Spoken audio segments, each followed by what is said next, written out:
Welcome to the large historical town of Zano, with its rich history, large museum, and, well, I would say mountains, but the mountains have been moved further down the region. So instead, part of the city is built underground, as if it's built into the side of a mountain or a hill. There's still one, don't worry about it. With an underground pathway from Enza to Zano, and then all the interesting stuff of Zano being, underground. So after saving some person's Pokemon or something, I don't know, you can go to the museum, you can go to the library, you can even go down to the deeper sections of Zano and see if you can find a fossil or two, and then go back to the museum and revive that, or revive the fossil. However, before we do that, there is one more Pokemon that you may or may not have been able to find in Enza. I don't know, they hang out in most of the region's large cities, but I kind of figured this video would be more appropriate to talk about him. So here's Raum, the territory Pokemon. These Pokemon roam the streets of Renai and viciously fight over territory like their ancient ancestors. However, eventually they will calm down as they realize life in the cities is not what they expected. Did you know that a lion once escaped a circus and just kind of started walking around an Italian city? And that it was after reading that story that a face came to me, like a vision from God or something, I don't know. This face came to me, and then I drew the rest of the body around it. Yeah, so basically, this Pokemon's whole thing is that it came in from the wild, and it's, all vicious, and it's like, ready to claim territory and fight for food like their ancient ancestors would, but then eventually they kind of just realize city life is pretty chill. Now, is city life particularly chill for wild animals that live there? But whatever. Its ears or hair or something, I don't know, is turned into a crown with scraggly little tail to be like, it's wild and unkempt and shit. With, of course, the angry little face, because this is a violent little fuck. I don't know. Eventually evolving into Denizen, the Den Pokemon. It's normal fighting, but whatever. After realizing how different city life is, these Pokemon relax. Despite still having incredible strength, these Pokemon rarely use it and enjoy simply lounging about, eating rubbish. So yeah, basically this Pokemon's kind of just chilled out with the signature tin lid tail that I seem to give all of my normal type animal or city Pokemon. With, of course, its mane now like more matted and more metallic like cities or whatever. With earrings, of course, because this is a weird little hippie guy. And I don't entirely remember why I added this little red patch on its face. I think it's to be like it's more messy and it's got a little bit of schmutz on its face or whatever, but okay, right, so that's that, and it seems like we've bought enough time for that light to stop coming out of the library. Let's just go in and see what we'll find. Turns out we'll find Rotom, Renai form, the Genius Loci Pokemon. These spiritual Pokemon can detect the energies of any given environment. Once they have found their place, they will become its guardian spirit, transforming into a range of different forms. So, fun fact, from my research, Roman mythology doesn't really have all that many unique mythical creatures. I mean, they have a lot of Greek creatures, from what I googled. But one of the more interesting mythological creatures from Rome is the Genius Loci, which was a protective spirit of a place. And I don't know about you guys, but when I saw that, I thought, thing that possesses technology turns into thing that possesses place, and also transforms like the other form, but instead it keeps its ghost type because it's still a spirit. It's the guardian spirit of the place. So I changed Rotom to have like a halo because it's an angel, and wings because it's an angel, and it's got these little balls to be like I guess, the joints of the wings. I don't know. With its colour now changed to a dark blue and yellow. But hey, check it. That's not the form of Rotom we're seeing here. We're seeing Rotom, Renaian, library form, the genius librarian Pokemon. After binding themselves to a place of great knowledge, the Rotom's physical body has weakened, but its intellect has expanded to contain all knowledge of the place. They have been known to unknowingly help children cheat in tests because of their love for sharing knowledge. Pardon me. Now, I don't think I'll show you guys all of the Rotom forms right away, because it doesn't make sense why there'd be a farm in this city, or well, I guess it makes sense why there'd be a Colosseum, but whatever, doesn't matter. However, in this form, I guess I'll show you the general changes you can expect. With its body now, it's okay. So it's meant to be more worm shaped, because it's like a bookworm, but also smaller because the Rotom's physical body has weakened. And then it's also got these nice nerd glasses, because it's a nerd, with with wings that will the wings will change to be more like the place the Rotom is in. So in this case, it's meant to look like 3 overlapping book pages. And with that, I think we're good to fight the second gym. The second gym is nowhere near as brutal as the first gym, hard mode wise. But actually, I think I'm gonna take a dip in these tunnels to see if I can find a fossil or two. Okay. I guess claustrophobia warning. I don't really know what will trigger that, but I'm gonna be going through some tight spaces, so Okay.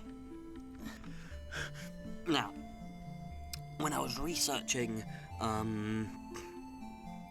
the fossils found in Italy, it was kind of your general stuff, the big lizard the big T-Rex dinosaurs and stuff like that. But then I ended up finding something pretty cool, which is this ancient ecosystem that was found in Italy. So I decided to make all of my fossil Pokemon based on all the different things in a food chain. So we had the producer, which is the plants that make their own food and don't eat anything and stuff.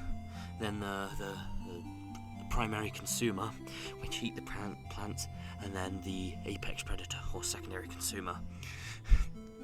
And since I wanted to give more love to the fossil Pokemon, I made all of the fossil Pokemon here forms of Pokemon.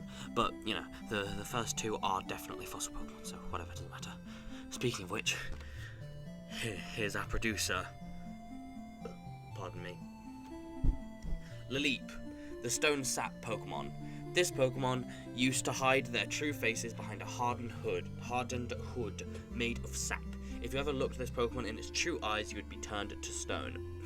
Now, I made this form because I love the Lileep line. I mean, because Lileep is the only fossil Pokemon based on a plant.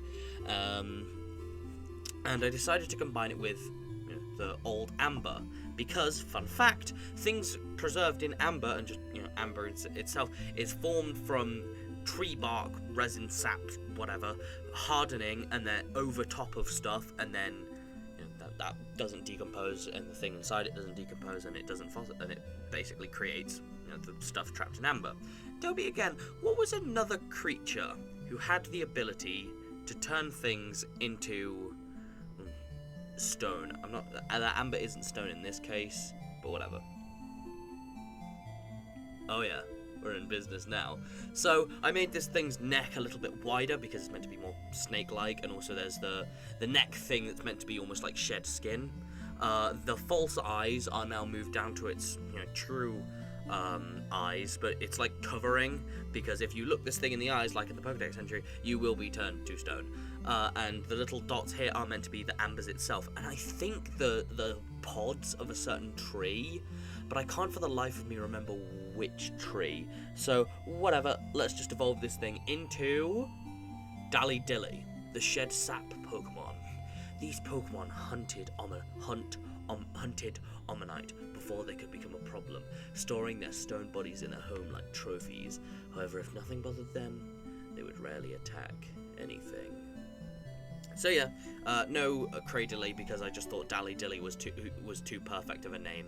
The little Cradilly's little petal things have now been turned into snake-like leaves, which have the dots on it to be like snakes, and also one of them has a little chip taken out of it to be more like a real snake, like it has a mouth. And the little sap thing is now falling off like shed skin to reveal its true eye. This time, you genuinely can't look the Pokemon in the face, even if it's not like opening its mouth or anything, because you will be turned into stone. I don't even know if this thing technically has a mouth, but whatever. That tooth mark is just a marking. It doesn't actually have teeth. Its body is now more snake-like to be more like Medusa, and then there's these little neck pod things, which I think are almost meant to be like jewelry, or perhaps just to continue the through line, but I like them, so now they canonically shoot like sap out of them. Don't get caught. And I love this Pokemon so much that I gave it a new signature move called Amber Gaze, which is a 60 power special rock type move that turns the target into a rock type on contact. Why does it do damage? Well, because I assumed that like the Pokemon is being turned to stone mid-motion, so they'd like fall and maybe break a chunk off. Also because, for the love of God, I'm not making a Pokemon signature move just change another Pokemon's type. That's stupid.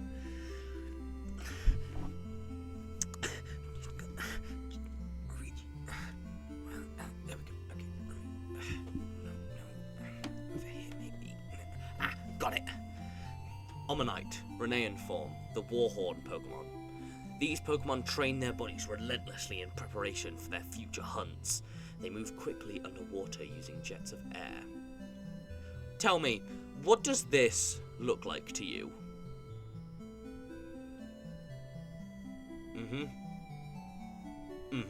Yes. Okay. Pardon me. Don't ask me for the name of that fossil I just showed you because I completely forgot. But like the little coil thing has now been turned into a fist because this thing attacks and punches things. It's no longer hidden in a shell. And the little stars are meant to be like the stars that like shine off a punch when in cartoons when they go boom, and it's like pew, pew, pew, pew, pew. It has little scars / black eyes because every good fan-made fighting type needs black eyes, and it has these little punchy fists to, I guess, support its head thing. Let's see regular Omanyte take this thing in a no! Hunstar, the hunter Pokemon. These Pokemon have trained so hard in their youth they can spend ages on land. They shoot toward Pokemon like Dally Dilly and Cradily. Lileep. I kept mistaking Lileep for Cradily, that's my bad. And Lileep at impressive speeds before blowing them away with a single hit. The outcome of encounters like this depended entirely on who saw who first. Sorry, a bit of writing stuff. There it is, the face of your nightmares, I think. Oh my god, I gave this thing tentacles. And it's got this little star thing, because it's almost meant to be like the tube of the Warhorn, even though the head is now the tube of the Warhorn, but whatever, doesn't matter. Oh yeah, it's meant to be the larger hole of the Warhorn, and then the mouth is the blow part of the Warhorn. It now has this little wrap around its chest to be like, I guess, armor, but also like the decoration that some Warhorns have. It has proper scars under its eyes and spiky knuckles to punch things with, and I carried over some other traits of Omastar, like its weird messed up teeth and the spikes covering its body. But other than that, that's about it. Oh yeah, it does have a signature move called Knuckle Breaker, which is meant to be based on, I think, on the whole thing of knuckle dusters, but whatever, doesn't matter. It's a 90 power, 100% accurate rock type move that can cause flinching. So that's fun. I'm so close. Just reach a little. Come on. It's really stuck in there. Yes, got it. Yes. Dino Scar, the apex Pokemon. These relentless Pokemon share several traits with Skarmory. However, they were unable to fly and shredded anything they saw as food. It is believed Dally Dilly and Hunstar would work together to take these beasts down due to statues found with punch marks from Hunstar and evidence they were turned to stone by Dally Dilly. So yeah, this thing is ancient Skarmory. Like, it is a direct ancestor. It's not like a paradox Pokemon or anything. It's kind of like how dinosaurs evolved into birds. I like to imagine a smaller offshoot of Dinoscar would have evolved into Skarmory. But this thing is a lot more primitive, like how the ores found around its body would turn into Skarmory's more metallic body. Its wings, it has the little nubs on its back to reference the wings and almost imply that wings might grow there eventually. And the wings, however, have been turned into claws because why not? I think the claws look cool.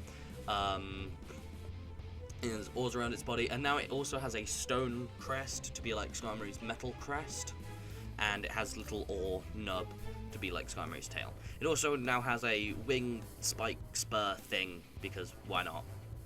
And with that, we're good. Let's head into the second gym, which is underground, just so you're aware.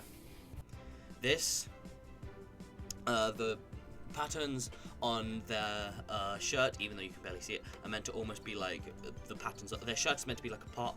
Patterns on it are meant to be like the combination of the patterns you find in like ancient pots and stuff, and also like the muscles you see on Greek statues. Also, this is Atlas. No one really knows what like their gender or age or whatever is, because their face is constantly covered by their large hair, which is meant to reference the relics and fossils and stuff they dig for, buried under tons and tons of rock and stuff, which kind of feel like I might want to redraw this because of the smudge marks, and also because the hair looks weird, but I wanted to show off the weird like round shoulder things, whatever.